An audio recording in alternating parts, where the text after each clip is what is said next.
Hello, my name is Beau Bothwell. I'm Associate Professor of Music at Kalamazoo College. I'm also former chair of the Society for Arab Music Research and a member of Kalamazoo's own Middle Eastern music group, the Bahar Ensemble. I'm delighted to be a part of the Fretboard Festival this year and to have the chance to tell you a little bit about this instrument, the oud. An instrument that has a history going back at least a couple thousand years and that is played today across Central and Southwest Asia and the Middle East, North Africa, and of course, here in Michigan. It's perhaps appropriate that I'm sitting here in Stetson Chapel at Kalamazoo College next to our beautiful organ, built by Helmuth Wolff in 1981. Just as the pipe organ was famously called King of the Instruments by Mozart in 18th century Vienna, the oud is known as Sultan al-Alat, or Sultan of the Instruments across the Arabic-speaking world.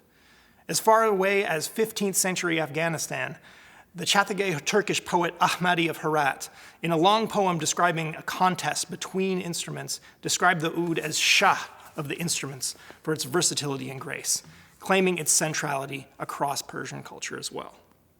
Within the tremendous breadth of history and geography that this instrument is a part of, I can't talk about everything today, so I want to focus on the role of the oud in Europe, and in particular how this instrument is related to some of the other instruments that you might hear at the Fretboard Festival.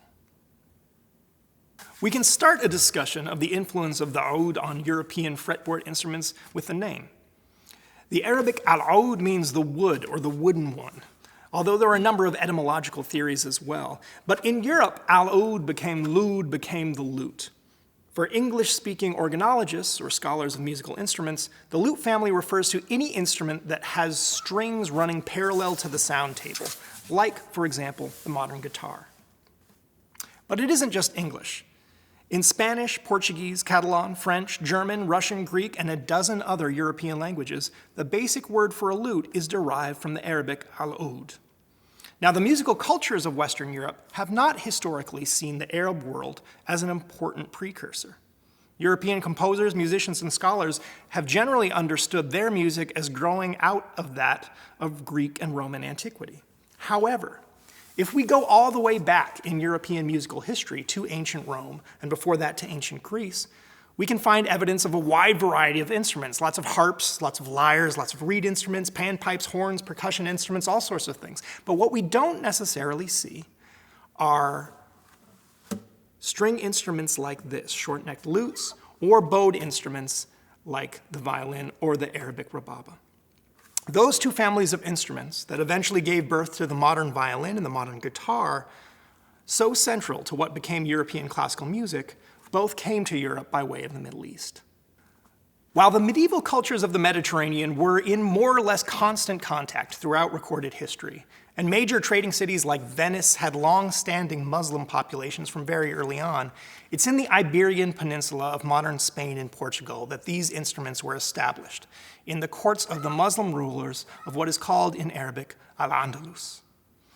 I will note here that I'm drawing extensively on work by my colleague Dr. Dwight Reynolds of UC Santa Barbara and his wonderful recent book, The Musical Heritage of Al-Andalus. Now, you may be familiar with the term Andalusia or the idea of Moorish Spain, dating back to the period when Arab armies conquered Spain in the early 8th century. Of course, the actual dynamics were much more complicated than that. It wasn't really an Arab army, and they weren't defeating Spaniards. The former Roman province of Hispania was a mix of different peoples: Celts, Tartessians, Basques, Phoenicians, Romans, Byzantines, Jews, Vandals, and more. And it was ruled not by Romans or indigenous Spanish groups, but by a small Germanic-speaking Visigoth minority led by King Roderick. So King Roderick's army was defeated at the hands of a mostly Berber army from North Africa by Tariq ibn Ziyad in the year 711. Muslim presence in Spain that began with this victory in 711 lasted some 900 years, until the final expulsion of the Moriscos, the converted descendants of the last Andalusian Muslims, around 1610. Thus, 8th century Hispania became a province of the Umayyad Empire, an enormous political entity that spanned all the way across the Mediterranean to its capital in Damascus and beyond to the east.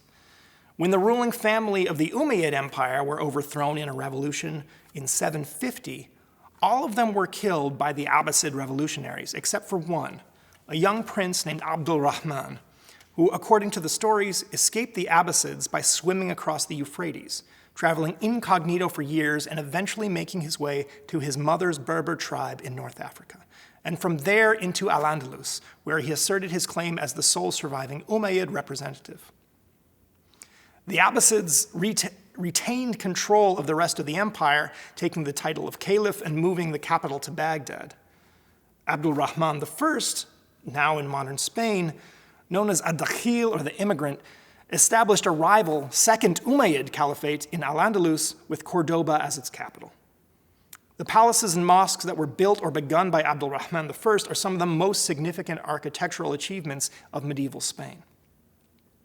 Abdul Rahman's caliphate in Cordoba lasted for 300 years before breaking up into a series of tawa'if, or independent Muslim principalities in southern Spain, the last of which continued until 1492.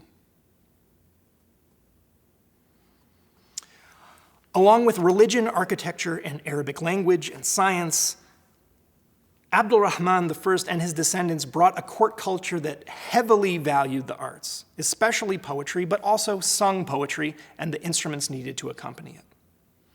This was most famously performed by enslaved women who were often highly educated and sometimes sent back to the Arab capitals of Medina or Baghdad to train in poetry, singing, and all of the arts. But the most famous musician from the Cordoban court was Ali ibn Nafi', known as Ziryab. Ziryab first achieved fame in the Abbasid court of Baghdad, but ran foul of more senior musicians and eventually fled to the Umayyad court of Cordoba under Abdul Rahman II, a great lover of the arts. We have no written notation for Ziryab's music, but what we do have are many, many stories about his prowess as a singer, oud player, composer, astrologer, mathematician, cook, and fashion icon. He was really a polymath, and the stories about him traveled far and wide. Now, most of these stories are probably apocryphal, written many years after his death by later Arabic-speaking scholars who wanted to liven up the legend. But they're still kind of revealing about how important music was in Andalusian court life. Ziryab was said to have memorized 10,000 songs, to be an expert in all forms of music theory. He built his own oud that was lighter than all the others and added a fifth new string to the four that were popular at the time. He plucked his instrument with a quill made of an eagle's feather and used lion cub gut for the low strings on his oud. He was so fashionable and good-looking when he arrived in Cordoba that all the nobles ordered everyone to get his exact haircut. More importantly, however, Ziryab was renowned for his ability to evoke and manipulate human emotions through his performances. Now, like the Greek music theorists of antiquity, whose writings were translated and preserved in the Arabic language at the great Beit al-Hikmah in Baghdad, Arabic music theorists believed that musical intervals had the power to cause sympathetic vibrations in the souls and bodies of listeners. Some documents describe the first four strings of Ziryab's oud as being colored yellow, red, black, and white for the four medieval humors, gall, blood, bile, and phlegm. Thus, the music of Ziryab and the other great performers of this Arabic tradition was thought to directly interact with the body and the soul, to help evoke and control emotions, and even to heal. So the musical intervals in this tradition are understood as mathematical ratios between the frequencies at which a string or the air in the human voice vibrates. And those musical intervals are organized in a set of modes called maqamat. And these were written about by Arabic-speaking theorists going back to the 9th century. In contrast to the main modes that you're likely to hear in Western art music today, pretty much just major and minor, there's quite a variety of modes, like at least 8 being written about in these early centuries, moving up to somewhere in the hundreds, depending on how you want to count today. And there's a couple of interesting things about these modes for our immediate purposes.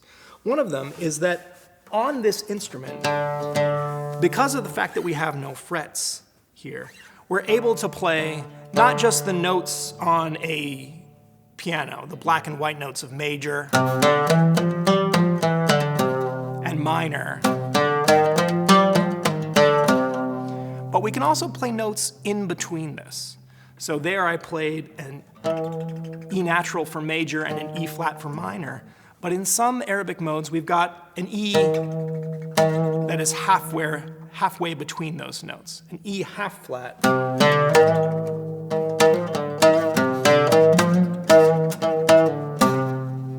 That'll sound out of tune to your ears if you're not used to listening to this music, but is actually a natural part of many different Arabic modes. The one I'm playing here is called Rast. So I'm no Zirya, but I do want to play a little bit of music for you to show you how one maqam works. I'm going to play a taqsim that was originally recorded by the great Egyptian oud player and composer named Muhammad al-Qasabji, who, by the way, was known as Sultan of the Oud. So we have Sultan of the instruments. And it explores some of the aspects of that maqam Rast, with that E half flat right there in the middle. So this is Taqsim Rast by Muhammad al-Qasabji, as he recorded it in 1920, and as it was transcribed by my friend and colleague, Ustaz Ali Kisirwan, in his wonderful Arabic language book of Taqsim transcriptions.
So in listening and watching, you can observe several of the distinctive elements of this instrument.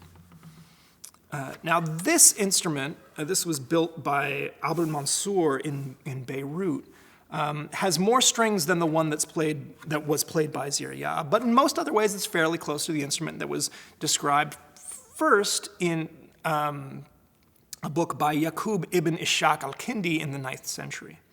We have thin strips of wood on the back and the flat wooden face, as opposed to skin, which we have on some other string instruments like a banjo. The headstock is angled way, way back with friction pegs for tuning. The modern oud, as we see here, has many more strings, and the courses are double. That creates a more projecting sound for an instrument that is otherwise quite quiet.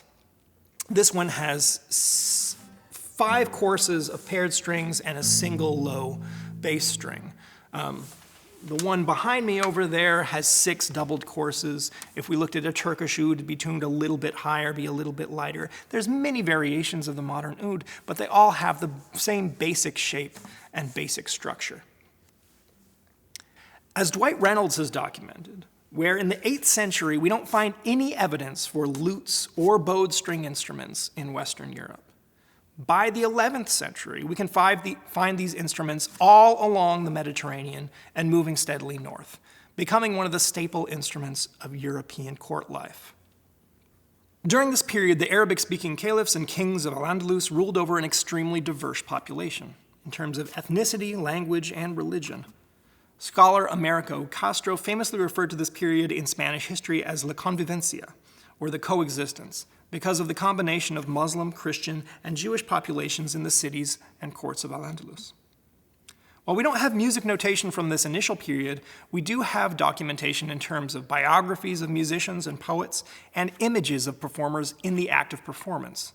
And it was a decidedly mixed group.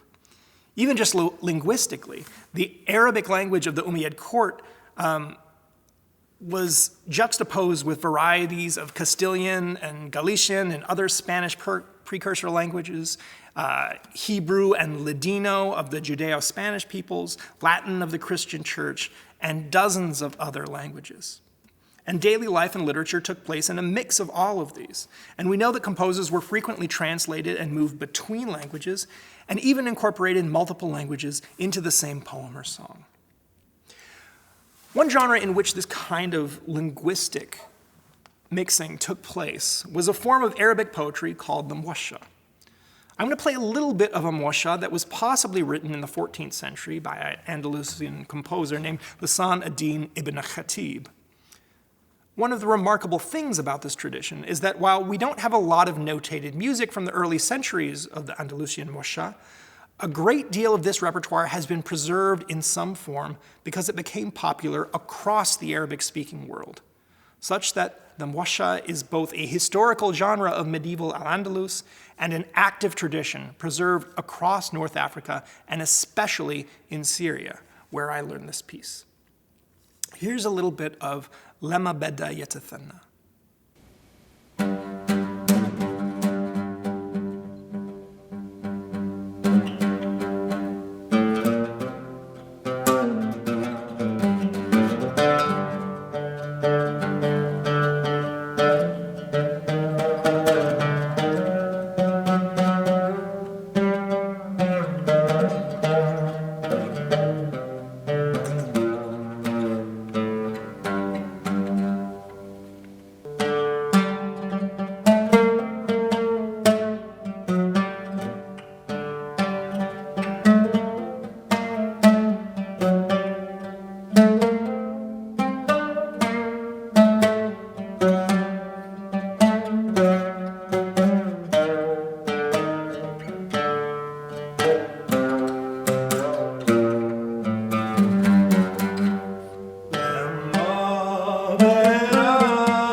These mwashahat weren't only sung in the Muslim courts of the southern Iberian Peninsula.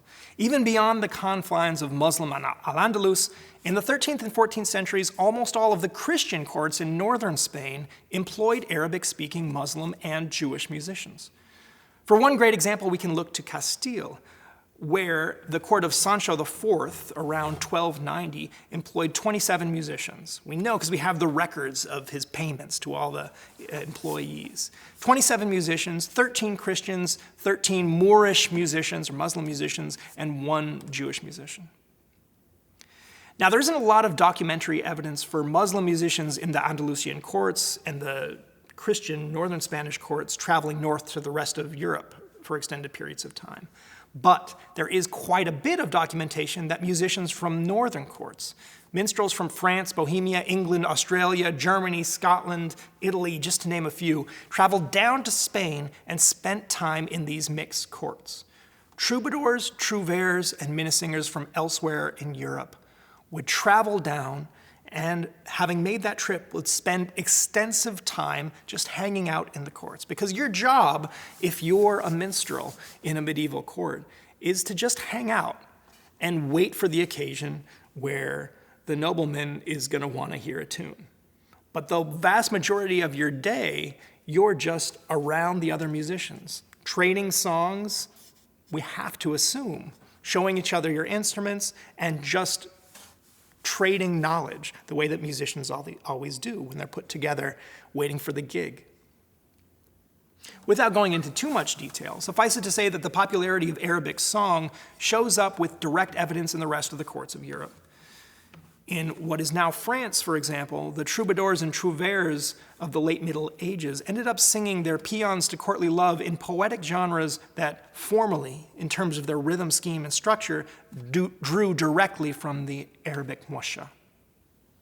But we don't need philologists or poetry scholars to find the connection. We can see it clearly when we look at the instrument that became most closely associated with those courtly songs, the European lute. The first evidence, at least visual evidence, that we have of a European lute as distinct from the Arabic oud comes from the 13th century court of Alfonso X in Castile. He's the father of Sancho IV, who I mentioned a few moments ago. Alfonso X was known as El Sabio, or the Wise, in one of those words that was ported over from Arabic into Spanish, and he was an enormous music lover. And he commissioned one of the most important documents for historians of medieval Spain, a set of 420 poems set to music called the Cantigas of Santa Maria. These were written in Galician Portuguese by a bevy of court musicians, although Alfonso himself might have written some of them as well. The Cantigas are special for a number of reasons, being one of the largest collections of notated music from this period, but they're also exquisitely illuminated with illustrations. Some are depictions of miracles attributed to Saint Mary, but others are depictions of musicians playing their instruments. And we see just dozens and dozens of different instruments in the illuminations to the cantigas. Here we can see a depiction of a Moorish and a Christian musician, each playing their respective lutes.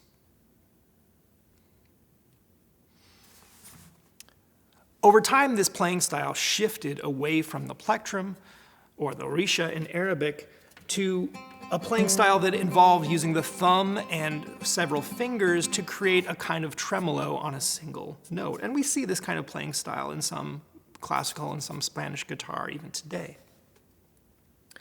Now, as European musicians became more and more interested in polyphony, in the idea of playing more than one note at a time, a couple of things happened to the instrument. More strings were added, giving you more choices to easily play more than one note at the same time. But also, because you were concentrating on playing several notes at once, you didn't want to spend as much of your concentration worrying about staying in tune. And so they added frets. Now, there's versions of the Arabic oud that had frets at different places in time, but generally, if you were working in that maqam tradition, you needed to have a clean neck, right?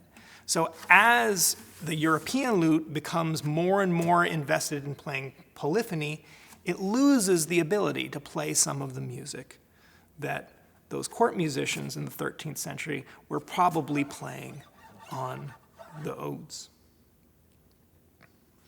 So I'm going to play just a few notes of a song from Alfonso X's Cantigas of Santa Maria, try to imitate what might have happened as people started playing these things on European lutes in addition to the ouds.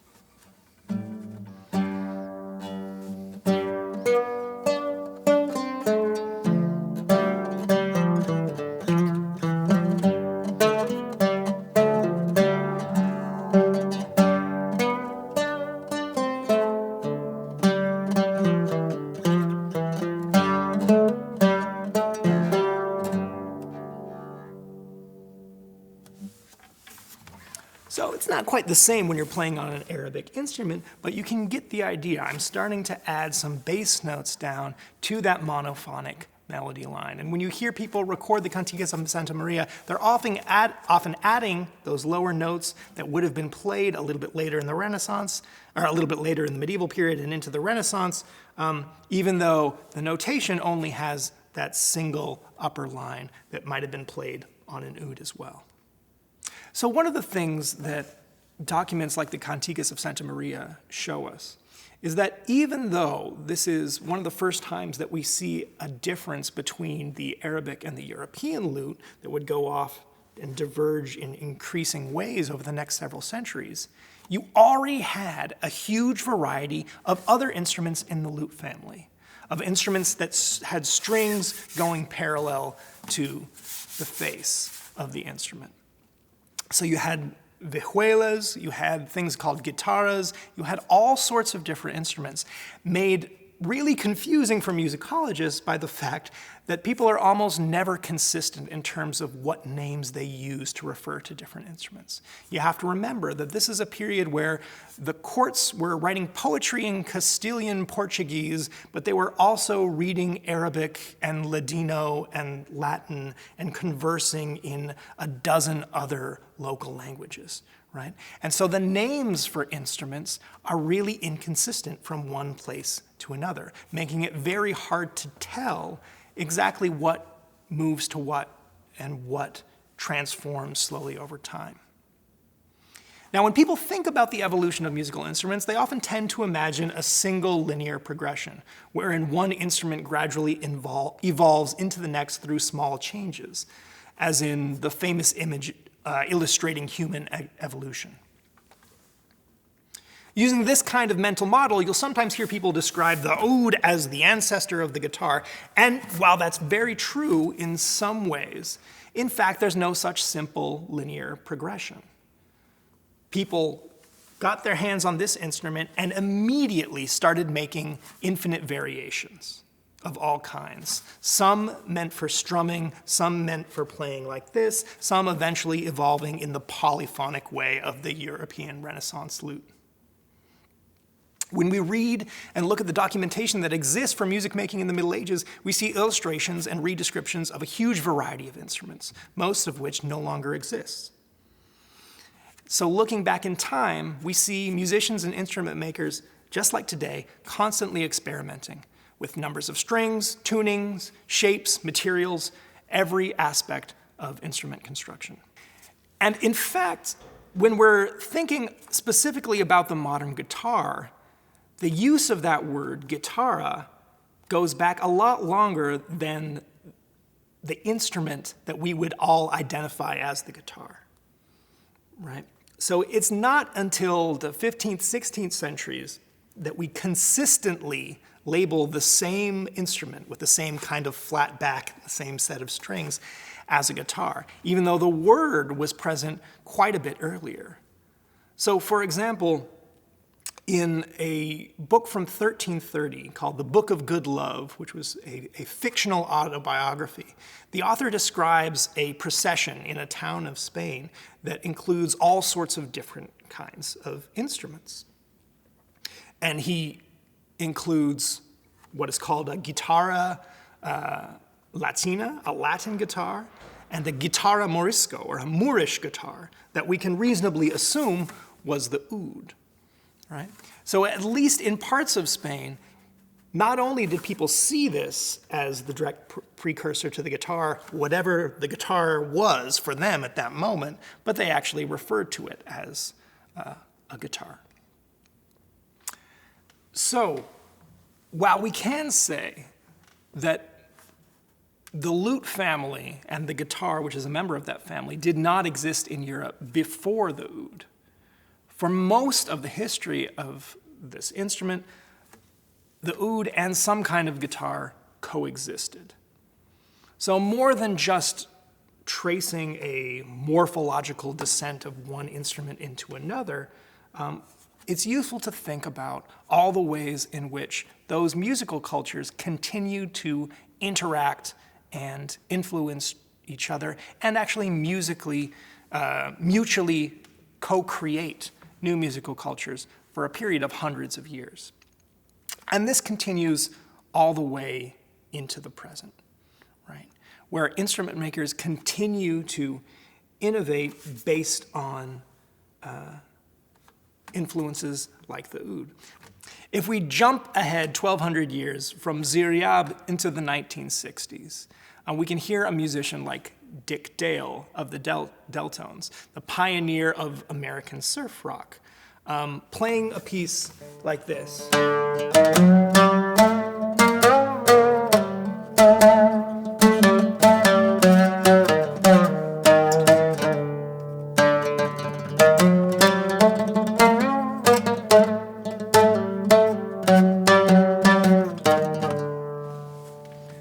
That's a tune called Miserlou, which he had a hit with in the 60s, but it's actually a tune that goes back to at least the very beginning of the 20th century, or it was recorded all over the Eastern Mediterranean, in Arabic, in Greek, in Turkish, as Miserlou. Right? That piece, Dick Dale learned because his uncle played the oud. He was from a Lebanese family. His name was Richard Anthony Mansour, right? And Dick Dale tried to imitate the sound of his uncle's oud on the electric guitar.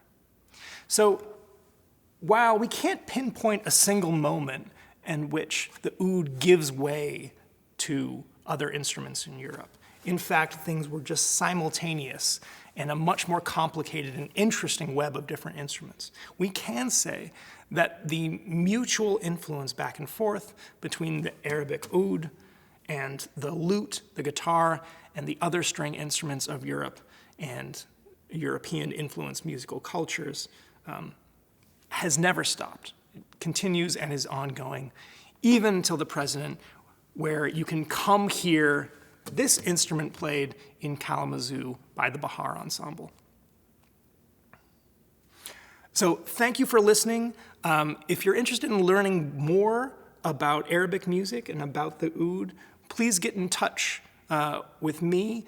We have a community orchestra that plays some of this music called the Bayati Ensemble, and we're always looking for people to join and learn with us. Thank you.